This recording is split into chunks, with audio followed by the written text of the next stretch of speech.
sexuel est-il si répandu et si difficile à évoquer? Toi et moi. Pour toujours.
Your ice in the heart, then I hope you get better and find out I wish you the best.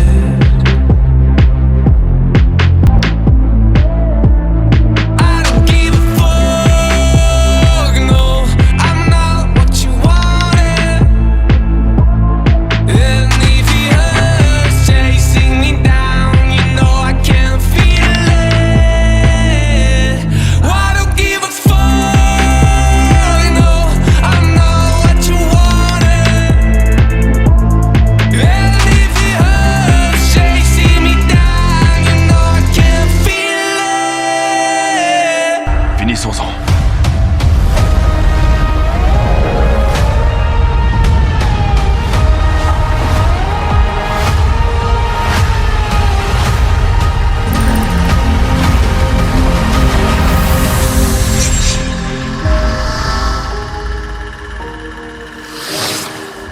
Bonjour à tous et bienvenue dans ce tout nouveau podcast ou cette nouvelle vidéo si vous débarquez sur YouTube. Aujourd'hui nous allons parler des tops des films 2022. Il s'agit de mes goûts bien évidemment personnels, mais je vous invite tout de même à mettre le vôtre dans les cases commentaires afin que tout simplement on puisse les comparer, ça peut être très drôle. Et ça commence maintenant. Ah, là je t'ai bien eu. Je t'ai bien eu. Alors avant de commencer ce top, je tiens à préciser que j'ai vu pas mal de films cette année. Malheureusement, je suis allé beaucoup moins au cinéma. Pas parce que la place était chère, bien évidemment on a déjà eu un débat là-dessus sur notre podcast. Vous pouvez d'ailleurs le checker. La problématique c'est l'offre cinématographique qui nous avait été proposée cette année. On sent que la machine a du mal à reprendre après le Covid, ce qui paraît tout à fait logique. Et c'est vrai que la qualité des films de cette année n'était pas extraordinaire. Alors, je suis pas non plus critique spécialisé cinéma, bien évidemment. Je n'ai pas été voir tous les films de Sens Critique, non. J'ai dû me résigner effectivement à les sélectionner. Donc c'est vrai que ce top, malheureusement, ne reflète pas non plus la qualité cinématographique de l'année 2022. Mais en tout cas, ce qui va en ressortir, c'est que certains se démarquaient et d'autres non, malheureusement. Il y a eu beaucoup de cette année, des films plutôt moyens dans l'ensemble. Et même mon top, j'ai eu du mal à le faire dans le sens où les films que je vais citer là ne sont pas si extraordinaires que ça. Donc voilà. Il a été compliqué de faire le top en question. Donc voilà, il faut être indulgent de ce côté-là. L'année 2023 semble être beaucoup plus propice en tout cas pour les salles de cinéma. Il y a certains films Netflix notamment qui se retrouvent dans ce top parce que finalement c'est plutôt bien produit. J'aurais adoré les voir au cinéma, malheureusement ça n'a pas été le cas. Donc voilà, c'est juste en tout cas pour en guise de commencement, je tenais à le préciser. Donc voilà, n'hésitez pas à faire des recommandations sur des films que j'aurais peut-être loupés et qui auraient pu se retrouver trouvez dans Stop. Je serais ravi d'y répondre et puis justement de les regarder. Peut-être qu'il y aura des critiques cette année sur le podcast ou sur YouTube, puisque le format maintenant a changé. Donc voilà, j'ai fait un top 16 dans le sens où c'est vraiment les films qui m'ont le plus marqué cette année, on va dire. Donc voilà, donc 16 films qui se sont démarqués. Donc voilà, on va faire un top 16. Donc numéro 16.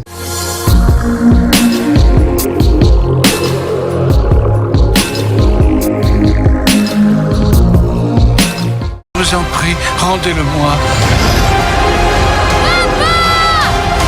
Pinocchio! Un cadeau tout à fait merveilleux. Numéro 16, Pinocchio de Guillermo del Toro. Donc c'est un film d'animation en stop motion. Si jamais vous avez l'occasion, il y a carrément le making of sur Netflix puisque c'est un film Netflix. Alors pourquoi il est dans stop? C'est tout bonnement magnifique en termes d'animation notamment, en termes d'histoire. Pinocchio, on connaît l'histoire, mais il rajoute des choses dans le contexte politique notamment. D'ailleurs toutes les modifications sont bienvenues. Ça apporte du cachet au film, surtout sur la paternité, la difficulté d'être père. Il y a beaucoup de messages derrière, le fascisme aussi en résulte, le monde du spectacle également, donc c'est très très intéressant. Il y a eu Disney qui en a fait un aussi également, mais c'est un remake du dessin animé, mais là par contre ça vaut vraiment le coup et c'est plutôt bien fait. C'est assez triste et en plus très noir contrairement au film de Disney, donc c'est l'occasion. Pinocchio de Guillermo del Toro, donc ça vaut le coup. Numéro 15.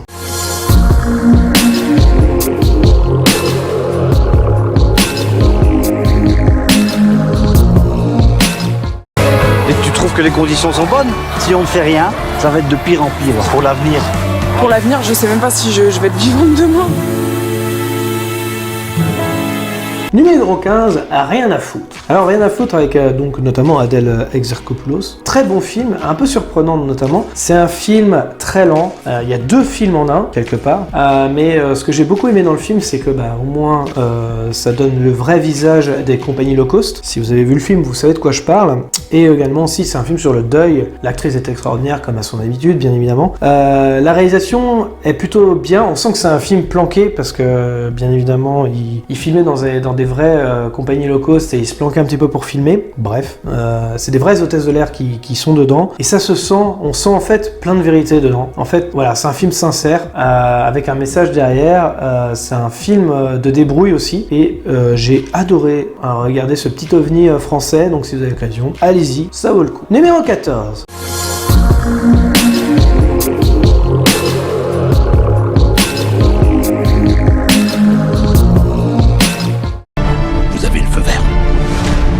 Ça va sortir, c'est bon. Vous m'avez bâillonné. Je veux retrouver ma voix. Numéro 14, She Said. Alors, on revient sur l'affaire Weinstein qui était un petit peu médiatisée, on va dire, sur l'affaire MeToo notamment. Et Weinstein, donc, si vous ne savez pas qui c'est un ancien producteur, on peut le dire maintenant, il est condamné, un ancien producteur de films qui a manipulé, violé des actrices tout court. Donc voilà, qui les manipulait sans vergogne. Et ce qui est intéressant avec le film, donc c'est un film d'enquête avec Carey Mulligan notamment. Et grâce à ce film-là, en fait, on comprend un peu mieux l'enquête et comment il a été difficile d'avoir des témoignages. C'est pas sorti d'un chapeau comme ça pour se rendre intéressant. Donc ça c'était intéressant d'ailleurs dans le film qu'on évoque tout ça et bien écoutez, moi j'ai été embarqué par l'enquête, embarqué aussi par l'hypocrisie d'Hollywood qui, on va pas se mentir, aujourd'hui essaye de faire des mea culpa par les films avec de gros sabots. Donc c'est toujours intéressant de regarder ça d'un œil extérieur et de voir que le monde d'Hollywood est très très hypocrite. Donc voilà, She Said si vous avez l'occasion. Numéro 14. Numéro 13.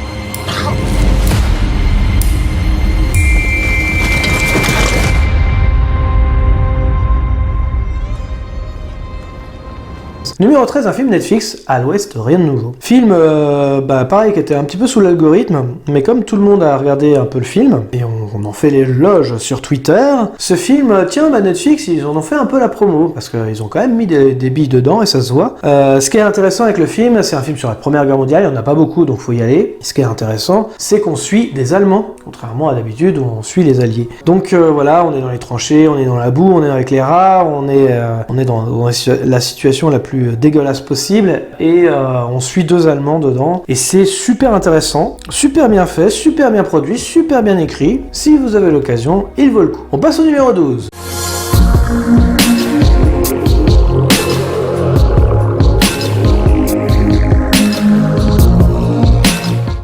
Ce sont des légendes. Guide-nous jusqu'au cœur des ténèbres. Sommes-nous devenus obsolètes? Peut-être. Numéro 12, un film de David Cronenberg, Les Crimes du futur, avec Léa Seydoux et Viggo Mortensen. Alors, Les Crimes du futur, nouveau Cronenberg, ouais, évidemment. Alors, c'est pas très bien fait, il y a des effets spéciaux qui sont... Les incrustations sont pas réussies, mais le message du film, le sous-texte, est plutôt intéressant. Et encore une fois, hein, c'est cette obsession du corps et de la machine, ça fait très cyberpunk, bien évidemment. Le message du film est super bien analysé, il aurait mérité une vidéo, clairement, d'analyse, et peut-être que je le ferai un jour, mais vraiment, j'ai beaucoup aimé le dernier film de David Cronenberg. Et il valait le coup au cinéma, bien évidemment. Donc, si vous avez l'occasion, en rattrapage en tout cas, allez-y, ça vaut le coup, et redites-moi ce que vous en avez pensé aussi dans les commentaires, ça m'intéresse. Il y a énormément d'analyses derrière, hein. C'est-à-dire que l'analyse que moi je vais en faire, c'est pas forcément celle que vous aurez, hein. Donc voilà, allez-y, ça vaut le coup. Le prochain, il est assez drôle, hein. Numéro 11.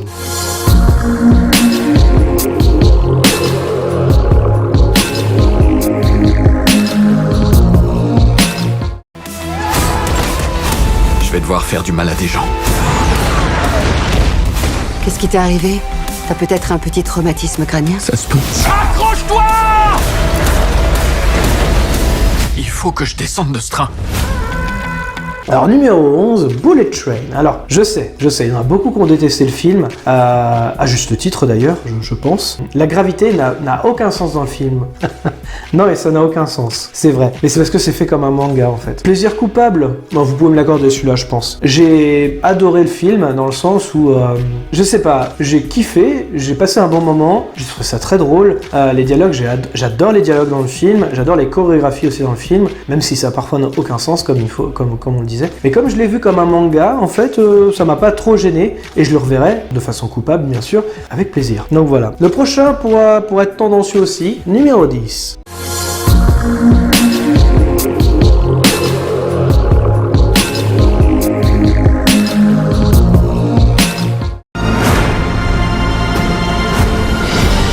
Notre vie, notre couple. On pourrait tout perdre. Je n'ai pas confiance en lui.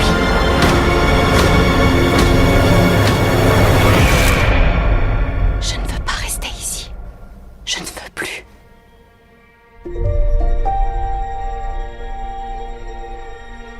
Numéro 10, Don't Worry Darling. Alors oui, c'est pareil, c'est un film qui a beaucoup divisé. J'ai beaucoup aimé le film parce que... Alors, il y en a plein qui disaient que c'était un épisode de Black Mirror plus long. Oui, clairement. Alors là, il n'y a pas meilleure critique que ça. J'aime beaucoup, moi, justement, Black Mirror. Don't Worry Darling, avec Florence Pugh, de Olivia Wilde. Eh bien, enfin, il y a beaucoup, en tout cas, de sous-textes intéressants, notamment le passé. Le passé, là, qui est un petit peu fantasmé sur les hommes qui vont au travail, les femmes qui sont à la maison, tout ça. C'est fantasmé, mais en même temps, personne n'a envie de revivre ça en fait, en réalité. Intéressant avec le monde d'aujourd'hui, et la séquestration aussi est abordée, la manipulation. Il y a un petit côté cyberpunk, mais ça j'en dis pas plus parce que sinon je vais spoiler. Les révélations sont pas si extraordinaires que ça, bien évidemment, mais ça pose des questions sur notre société d'aujourd'hui. Le fait qu'on travaille trop, le fait que... qu'est-ce qu'on est dans la société aujourd'hui, et si on revenait dans le passé avec soi-disant les anciennes valeurs, on serait plus heureux. Je pense pas personnellement, d'ailleurs le film ne le dit pas. Il y a aussi le côté, bien évidemment, il y a le deuil aussi qui était abordé, et le fait de vivre dans un monde peut-être fantasmé, peut-être que justement ça nous aide à mieux vivre. Il y a toutes ces questions qui sont abordées dans le film, c'est plutôt intéressant, c'est plutôt d'ailleurs bien mis en scène, au passage, par Olivia Wilde. Écoutez, le film fonctionne, ça peut paraître long, ça peut paraître... il y a des longueurs, hein, je dois avouer, mais j'ai beaucoup aimé le film, et j'en suis sorti satisfait. Il y a bien évidemment le parallèle avec Alice au Pays des Merveilles, d'ailleurs le personnage s'appelle Alice. Les hommes vont au travail dans un espèce de terrier. Donc voilà, il y a le monde d'Alice au Pays des Merveilles justement, avec cette douce hypocrisie et ironie du sort. Donc je trouvais ça intéressant. Si vous avez l'occasion, dites-le moi en commentaire, parce que si vous l'avez aimé ou pas d'ailleurs, même si vous l'avez pas aimé, j'ai envie de savoir justement pourquoi vous l'avez pas aimé, et voilà, ça peut être intéressant de débattre là-dessus. Bref, il est en 10e position et on va passer aux 9e position.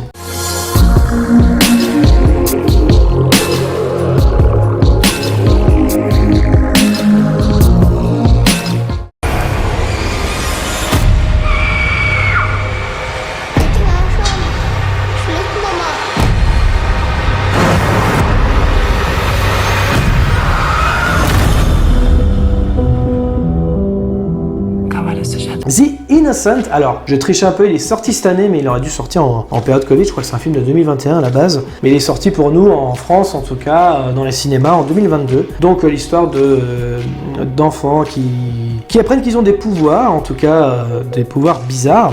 Donc voilà, ça c'était. Alors le film était intéressant, plutôt bien joué parce qu'il faut diriger les enfants, c'est des enfants en bas âge pour la plupart. Le film était plutôt bien fait, petit film super-héros on va dire, mais on va dire avec un sous-texte social vraiment bien amené, petit bijou, vraiment moi j'en suis ressorti parfois crispé, parfois il y a même des moments où ça fout des frissons, vraiment The Innocent, si vous avez l'occasion, il est en 9ème position et il vaut le coup. 8ème position.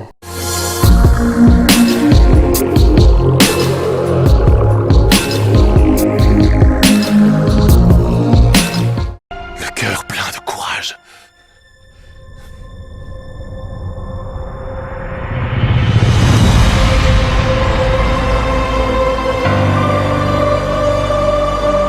À 8ème position, Avatar 2. Alors j'ai déjà chroniqué moi sur la chaîne, si vous avez l'occasion de le regarder. La critique est disponible. 8ème position, ça fait partie du top, c'est pour le côté technique. C'est le côté technique, le côté le film a 10 ans d'avance, encore une fois. Il fait mieux que 80% des blockbusters d'aujourd'hui. Bref, Avatar 2 de James Cameron, paraît logique. Gros problème d'écriture, il aurait pu... S'il n'y avait pas eu la côté technique, il aurait pu être dans mes flops, clairement. Juste pour l'écriture, c'était une catastrophe. Bref. 7ème position.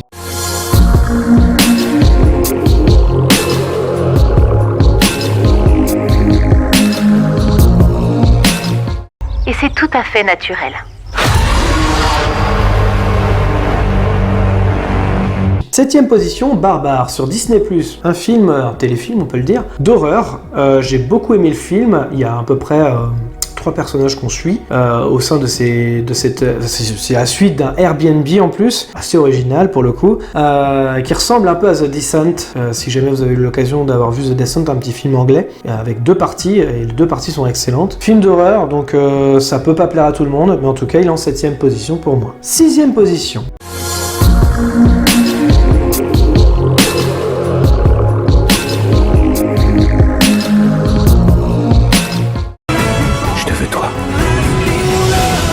Tu sais qui tu es, peu importe où tu vas, et qui tu deviendras quand tu seras un homme.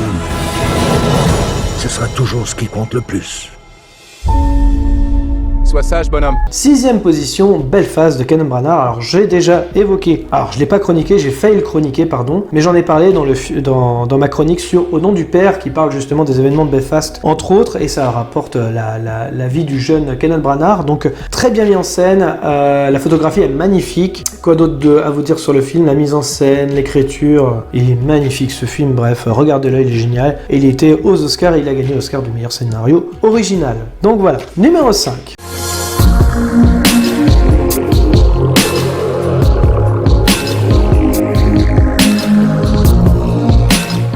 Ça suffit. Si tu entends encore ces schmucks dire quoi que ce soit, défendez, d'accord? Tu seras un vrai mensch, d'accord? Une bonne poignée de main. Allez, fais-moi un câlin.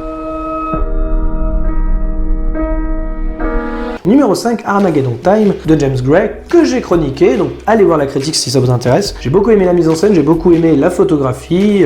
C'était le directeur de la photographie de Seven notamment, et ça se voit parce que la lumière est magnifique, c'est ambiance tamisée, ambiance années 80. Attention, c'est pas un film nostalgique, au contraire, hein, on a même envie de fuir cette époque-là. Armageddon Time, d'ailleurs ça porte bien son nom, de James Gray, et c'est un beau petit film d'auteur sur la vie du réalisateur, donc voilà, en tout cas inspiré de la vie du réalisateur. Allez-y, ça vaut le coup. Numéro 4.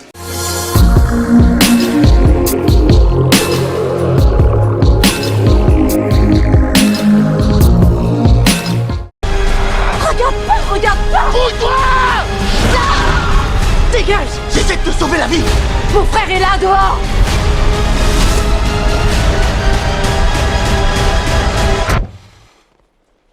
Non. Numéro 4, Nope de Jordan Peele. Film d'horreur également, et science-fiction on peut le dire. Ce film, il était vraiment, alors je vais dire horrible au cinéma, mais dans le bon sens du terme. C'est un film d'horreur vraiment qui m'a donné des frissons aussi, dans le sens où c'était bien dégueulasse. J'aime beaucoup les parallèles au cinéma, j'aime beaucoup comment les acteurs, c'est bien écrit. Il y a plusieurs sens d'ailleurs. Pareil, un délice à analyser. Je pense que je pourrais même le faire moi sur la chaîne. Peut-être dans l'année, dites-moi si ça vous intéresse dans les commentaires. Mais en tout cas, Nope de Jordan Peele, c'est un grand oui. Ça peut pas plaire à tout le monde, je tiens à le préciser. C'est très spécial. Si je devais donner un défaut au film, c'est peut-être la fin, le dernier acte, où j'étais un petit peu en dehors du truc. J'étais pas forcément... Ça faisait trop... Ouais, je sais pas. Il y avait un truc, ça faisait trop film blockbuster quadrillé, pour le coup. Ouais, c'est la fin, je dirais, qui est pas extraordinaire. Bref. On va attaquer dans l'original avec le numéro 3.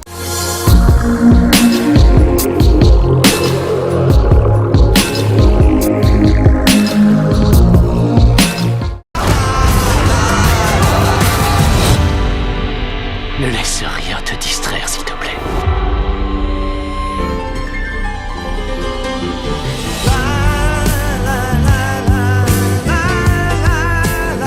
Numéro 3, Everything Everywhere All At Once. Bien évidemment, ce film qui a eu du mal à être distribué en France. Petit succès, je pense qu'il va aller aux Oscars aussi, ce film. Très original. Comment aborder, évidemment, le multivers de façon correcte et bien trouvée? Eh bien, c'est les frères Rousseau qui vont trouver la solution alors qu'ils ont fait du Marvel, puisqu'ils sont producteurs du film, et c'est excellent. Bien, très bien joué, encore une fois. Il y a Jamie Lee Curtis dedans, qui est formidable à son habitude. Il y a aussi celui qui joue dans les Goonies, mais je me rappelle plus que... Alors, il est un petit peu en surjeu, lui, mais excellent aussi. J'ai trouvé ça touchant, j'ai trouvé ça extraordinaire, j'ai trouvé ça créatif. Est-ce qu'il y a besoin de plus développer? Numéro 2.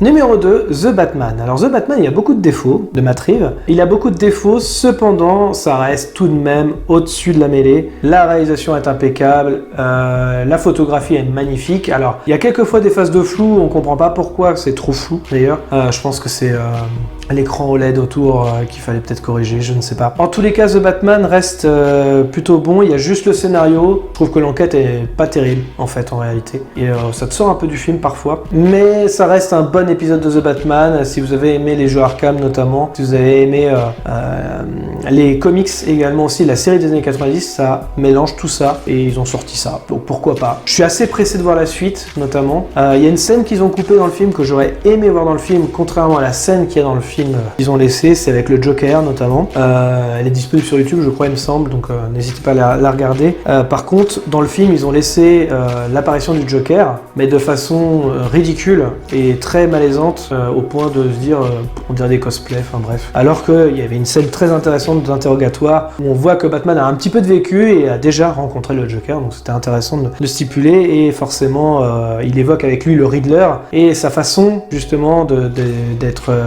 comme on dit déjà, d'être pris au piège un petit peu par ce personnage, dans le sens où il n'arrive pas à résoudre l'enquête, et le Joker se fout un peu de sa gueule en disant mais en fait finalement il est un peu comme toi, et je suis sûr que même vous avez beaucoup plus de points communs que vous ne croyez, et ça c'était intéressant. Ça, pour le coup, ça ressemblait à du Seven, et voilà. Mais non, ils ont laissé la scène de cinglé dans l'hôpital, pourquoi pas, bon après voilà. Mais il y a beaucoup de mise en scène, beaucoup de choses intéressantes dans le film. Encore une fois, c'était pas une année glorieuse en 2022 pour le cinéma, donc oui, The Batman. En plus, je suis fan de Batman, effectivement. Est-ce que ça m'a pas un petit peu tronqué le truc? Gros défaut aussi, il dure très longtemps, je trouve, par rapport à l'enquête. Il est très très long pour ce que c'est, mais bon. On passe au numéro 1.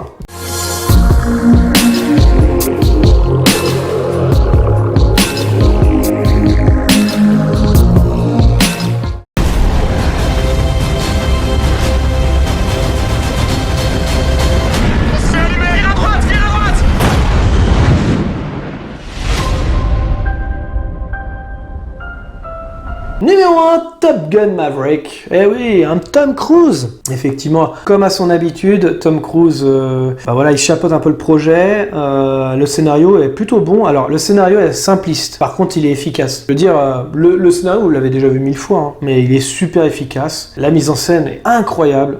Moi, j'étais coaché. Vous voyez, il y a le côté technique, le côté scénario simpliste. Il est en numéro 1. Avatar 2 aurait très bien pu s'il n'y avait pas eu les problèmes de scénario. Et je trouve que c'est à revoir avec plaisir. Il est même mieux que le premier film. J'ose le dire. Je suis pas très fan de Top Gun à la base, mais celui-là, par contre, j'ai passé un excellent moment. Les personnages sont plutôt bien écrits. J'ai trouvé que même les phases nostalgiques sont très très bien amenées. Pareil, hein, c'est pas forcément des moments glorieux. Il y a des moments glorieux, bien sûr, mais des moments touchants, bien évidemment. Mais le film est vraiment génial. Et techniquement, très abouti, visuellement incroyable. C'est ça qu'on demande au blockbuster aujourd'hui, c'est d'aller plus loin. Et c'est ce qu'a fait Top Gun Maverick. C'est ce qu'on a demandé aussi à Avatar 2, bien évidemment. Après 13 ans de développement, c'est ce qu'a fait Avatar 2 aussi également. Donc voilà, Top Gun Maverick numéro 1. Ça surprend personne. Donc voilà, merci à tous. Ciao. Merci à tous d'avoir regardé cette vidéo. Je précise qu'il s'agit d'un avis et non d'une pensée unique. Pensez à liker, commenter, mettre un pouce bleu et d'activer la cloche pour ne rien rater. Nous sommes dispo sur les réseaux sociaux Facebook, Twitter, Instagram. Les liens sont dans la description. Nous sommes également disponibles sur toutes les plateformes de podcast. Je vous invite donc à vous abonner, quelle que soit la plateforme, et de laisser un commentaire. Nous y répondrons avec plaisir. Dans tous les cas, rendez-vous dans les salles obscures pour de nouvelles aventures. Bonne soirée à tous.